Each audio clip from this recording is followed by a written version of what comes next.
5 لوگ ایسے ہیں جن کو آپ زکوٰۃ دو گے تو آپ کی زکوٰۃ ادا نہیں ہوگی، اسی لیے ان 5 لوگوں کے بارے میں آپ کو ضرور پتہ ہونا چاہیے۔ نمبر 1، ہم جن سے پیدا ہیں ان کو آپ زکوٰۃ نہیں دے سکتے، یعنی باپ، ماں، دادا، دادی، نانا، نانی، اوپر تک۔ نمبر 2، جو ہم سے پیدا ہیں ان کو زکوٰۃ نہیں دے سکتے، یعنی بیٹا، بیٹی، پوتا، پوتی، نواسا، نواسی، نیچے تک۔ نمبر 3، وائف، ہسبینڈ ایک دوسرے کو زکوٰۃ نہیں دے سکتے۔ نمبر 4، امیر آدمی کو زکوٰۃ نہیں دے سکتے، اور امیر کون ہے؟ جو صاحب نصاب ہو، یعنی جس کے پاس اتنا اماؤنٹ ہو، چاہے وہ بینک بیلنس کی شکل میں ہو، کیش کی شکل میں ہو، سونا اور چاندی کی شکل میں ہو، بزنس کے سامان کی شکل میں ہو، جس کے پاس اتنا اماؤنٹ ہے جس سے وہ 52.5 تولہ چاندی خرید سکتا ہے، اس کو آپ زکوٰۃ نہیں دے سکتے۔ نمبر 5، غیر مسلم کو آپ زکوٰۃ نہیں دے سکتے۔ اور نمبر 6، آپ سید کو زکوٰۃ نہیں دے سکتے۔ اس کے علاوہ جتنے بھی لوگ ہیں آپ ان کو زکوٰۃ دے سکتے ہیں، سسر کو، ساس کو، سالے کو، سالی کو، دیور کو، خالہ کو، ماموں کو، چچا کو، چچی کو، پھوپھی کو بتانے جا رہا ہوں، یہ سنت ہے۔ حضرت زید بن خالد رضی اللہ تعالی عنہ سے روایت ہے کہ رسول اللہ صلی اللہ علیہ وسلم نے ارشاد فرمایا، جو شخص کسی روزے دار کو افطار کرائے تو روزے دار کے ثواب میں سے کچھ کمی کیے بغیر افطار کرانے والے کو اتنا ہی اجر و ثواب ملے گا جتنا روزے دار کو ملے گا۔ ایک دوسری حدیث میں آپ کو سناتا ہوں، حضرت زید بن خالد رضی اللہ تعالی عنہ سے روایت ہے، رسول اللہ صلی اللہ علیہ وسلم نے ارشاد فرمایا، جو شخص کسی روزے دار کو افطار کروائے یا کسی مجاہد کو سامان سفر تیار کروائے تو اسے بھی اس کے جیسا اجر ملے گا۔ تو پتہ یہ چلا کہ روزہ افطار کرانے پر ہمیں روزے دار کے برابر ثواب ملتا ہے۔ اور اللہ کے نبی نے کیا ارشاد فرمایا کہ ایسا نہیں ہے کہ کسی کے ثواب میں سے کچھ کمی ہو جائے، ایسا نہیں ہے، ثواب میں سے کمی کسی کے بھی نہیں ہوگی۔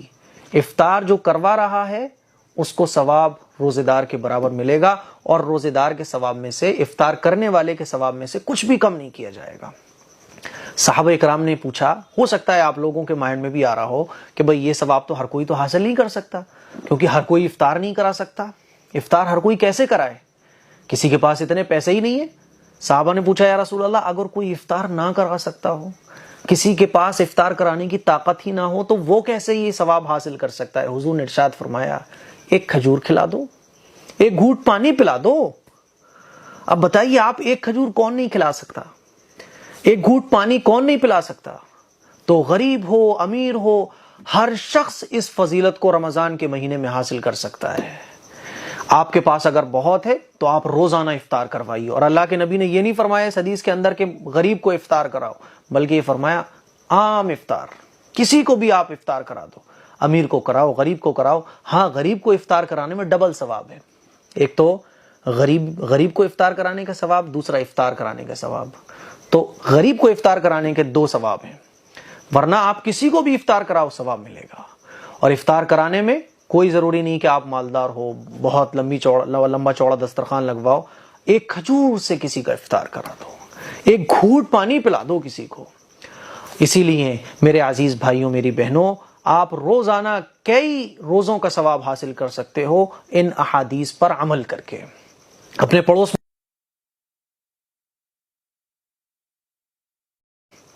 پڑوس میں آپ دیکھ لو، کس کے یہاں فریج نہیں ہے، کس کے یہاں فریجر نہیں ہے، وہ ٹھنڈا پانی کے لیے پریشان ہے، برف منگاتا ہے، پیسے بھی نہیں ہیں، تو آپ ایک پیالہ ایکسٹرا اپنے گھر میں برف کا جماؤ اور اس کے گھر بھجوا دو، اس برف سے وہ ٹھنڈا پانی پیے گا، آپ کو روزوں کے برابر ثواب ملے گا۔ اب بتائیے کون سا آپ کو بہت بھاری کام کرنا پڑا، کون سا آپ کو ہزاروں روپے خرچ کرنے پڑے؟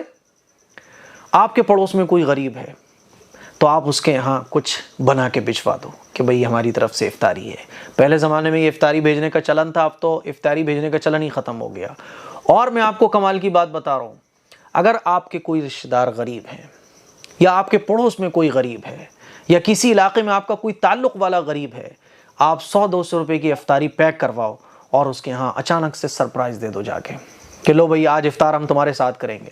نارمل ہم اپنے رشتہ داروں کے یہاں تو چلے جاتے ہیں، چلو آج ان کے یہاں افطار کر لیتے ہیں، لیکن ایسے کسی غریب، محتاج، ضرورت مند جس کے یہاں بہت لمبا چوڑا دسترخوان افطار کے وقت نہیں لگ پاتا، جو اچھی چیزیں رمضان کے مہینے میں پیسے نہ ہونے کی وجہ سے نہیں کھا پاتا، آپ سامان پیک کراؤ اور پہنچ جاؤ اس کے گھر کہ بھئی آج ہم نے سوچا کہ چلو افطار آپ کے یہاں کرتے ہیں، یہ سامان بھی لے کر آئیں، لگاؤ افطاری۔ تو سرپرائز دینے کا ثواب بھی آپ کو ملے گا، غریب کو افطار کرانے کا ثواب بھی ملے گا، اور جو افطار کرانے کی فضیلت ہے وہ بھی آپ کو حاصل ہو جائے گی۔ کریے عمل، جو جتنا اس پر عمل کرے گا وہ اتنا ثواب پائے گا. ہے نا کمال کی چیز. بس سوچا کہ آپ لوگوں کو بتا دی جائے. میں تو اس پر عمل کرنے والا ہوں. بہت جلد میں انشاءاللہ اب میری طرف سے پوری مسجد کے لیے افطار کا ایک پروگرام بنا رہا ہوں. اب آپ اس پر جلدی سے عمل کیجئے. کہیں ایسا نہ ہو کہ رمضان کا مہینہ سوچتے سوچتے نکل جائے اور آپ کئی سو روزوں کا ثواب اپنے ہاتھ سے گوا چکے ہوں. السلام علیکم ورحمۃ اللہ وبرکاتہ. 5 لوگ ایسے ہیں جن کو آپ زکوٰۃ دو گے تو آپ کی زکوٰۃ ادا نہیں ہوگی. اسی لیے ان 5 لوگوں کے بارے میں آپ کو ضرور پتہ ہونا چاہیے. نمبر 1، ہم جن سے پیدا ہیں ان کو آپ زکوٰۃ نہیں دے سکتے، یعنی باپ، ماں، دادا، دادی، نانا، نانی اوپر تک. نمبر 2، جو ہم سے پیدا ہیں ان کو زکوٰۃ نہیں دے سکتے، یعنی بیٹا، بیٹی، پوتا، پوتی، نواسا، نواسی نیچے تک. نمبر 3، وائف، ہسبینڈ ایک دوسرے کو زکوٰۃ نہیں دے سکتے. نمبر 4، امیر آدمی کو زکوٰۃ نہیں دے سکتے. اور امیر کون ہے؟ جو صاحب نصاب ہو، یعنی جس کے پاس اتنا اماؤنٹ ہو، چاہے وہ بینک بیلنس کی شکل میں ہو، کیش کی شکل میں ہو، سونا اور چاندی کی شکل میں ہو، بزنس کے سامان کی شکل میں ہو، جس کے پاس اتنا اماؤنٹ ہے جس سے وہ 52.5 تولہ چاندی خرید سکتا ہے، اس کو آپ زکوٰۃ نہیں دے سکتے. نمبر 5، غیر مسلم کو آپ زکوٰۃ نہیں دے سکتے. اور نمبر 6، آپ سید کو زکوٰۃ نہیں دے سکتے. اس کے علاوہ جتنے بھی لوگ ہیں آپ ان کو زکوٰۃ دے سکتے ہیں. سسر کو، ساس کو، سالے کو، سالی کو، دیور کو، خالہ کو، ماموں کو، چچا کو، چچی کو، پھوپھی کو. السلام علیکم ورحمۃ اللہ وبرکاتہ. سوال یہ پوچھا گیا ہے کہ مفتی صاحب یہ بتائیں زکوٰۃ کس پر فرض ہوتی ہے؟ بہت اچھا سوال بھائی نے پوچھا ہے، اور ہر مسلمان کو یہ بات جاننا چاہیے کہ زکوٰۃ کس پر فرض ہوتی ہے. کیونکہ آپ لوگ جانتے ہیں کہ اسلام کی بنیاد جن 5 چیزوں پر ہے اس میں سے ایک ہے زکوٰۃ. جس طرح سے ہمارے اوپر نماز فرض ہے، روزہ فرض ہے، گناہوں سے بچنا فرض ہے، اسی طرح سے زکوٰۃ کو ادا کرنا فرض ہے. اب سوال یہ ہوتا ہے کہ زکوٰۃ کن لوگوں پر فرض ہوتی ہے، تبھی تو ہمیں پتہ چلے گا کہ زکوٰۃ ہم پر فرض ہے یا نہیں ہے. تو اس مسئلے کو اچھے طریقے سے سمجھنے کی کوشش کریں. بہت آسان طرح سے میں آپ لوگوں کو سمجھانے کی کوشش کروں گا. پہلی بات تو یہ سمجھ لیں آپ لوگ کہ زکوٰۃ اللہ تعالیٰ نے مالداروں پر فرض فرمائی ہے، اور مالداروں کو کہا جاتا ہے صاحب نصاب. یعنی جب میں بولوں گا کہ صاحب نصاب تو اس کا مطلب یہ ہوگا وہ آدمی، وہ شخص جس پر زکوٰۃ فرض ہے، وہ مالدار ہے شریعت کی نظر میں. تو زکوٰۃ جو فرض ہوتی ہے وہ صاحب نصاب پر فرض ہوتی ہے، یعنی مالدار پر ہوتی ہے. اب مالدار کس کو کہا جائے گا؟ کیونکہ ہر آدمی اپنے آپ کو غریب سمجھ رہا ہے، وہ اپنے سے اوپر والے کو دیکھتا ہے تو وہ اپنے آپ کو غریب سمجھتا ہے. اب مالدار کس کو کہا جائے گا؟ اگر یہ ہم لوگوں پر چھوڑ دیا جاتا کہ اگر تم سمجھتے ہو مالدار ہو تو زکوٰۃ دے دو، اور اگر نہیں سمجھتے تو زکوٰۃ مت دو، تو پھر ہر آدمی اپنے سے اوپر والے کو دیکھتا ہے تو اپنے آپ کو غریب ہی سمجھتا ہے، تو کوئی زکوٰۃ دیتا ہی نہیں. اسی لیے شریعت نے کہا کہ مالداروں پر زکوٰۃ فرض ہے. اور مالدار کون ہیں؟ مالدار وہ ہیں جو صاحب نصاب ہوں. اب صاحب نصاب کون ہوتا ہے؟ تو صاحب نصاب وہ شخص ہوتا ہے جس کے پاس اتنا اماؤنٹ ہو، جس کے پاس اتنا روپیہ، پیسہ، سونا، چاندی، بزنس کا سامان. 4 چیزیں دیکھی جاتی ہیں، 4 چیزوں کو آپ کو کیلکولیٹ کرنا ہے.